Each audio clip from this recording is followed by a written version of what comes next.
young people at that time. They kept telling people to go off and get life experience. And when I went from straight from college to the what was called the Bacchum, which was basically, so you want to be a priest retreat, I smelled how that was going to go. So I took a year off and served as a waitress on the National Mall and as a bartender. And I could come back and say, well, I got lots of life experience. It actually also proved well because nobody helped me get through a seminary, and waitressing for the first couple of years allowed me to get out of seminary without debt.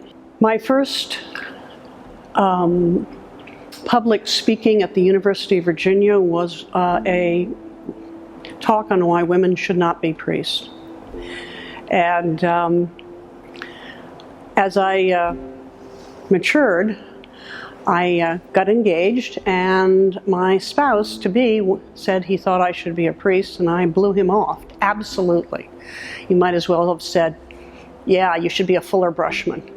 And then one day we were driving, it was New Year's Eve, I can tell you exactly where I was, on Key Bridge, and he said it again, and I fell into a shaft of eternity and knew that I was going to be ordained. I had planned to become a Roman Catholic. I was unbaptized, by the way. My parents were opposed to religion in general, and I had planned to become a Roman Catholic, so I went off to talk to my Roman Catholic Dominican priest, and he said, as a good priest, well, how does your husband-to-be feel about you getting baptized this spring, when I turned 21?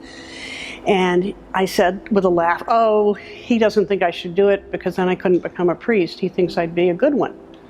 And this extraordinarily conservative Dominican prior looked at me and said, of course you would.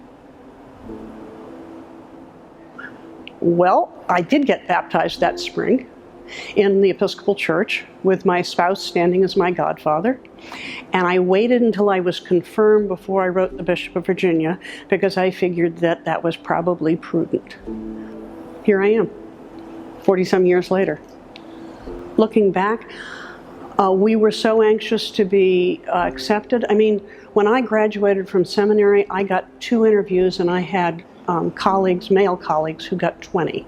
I was grateful for my first job because so few women were being offered jobs, and there were 20-some dioceses that wouldn't accept women in any form.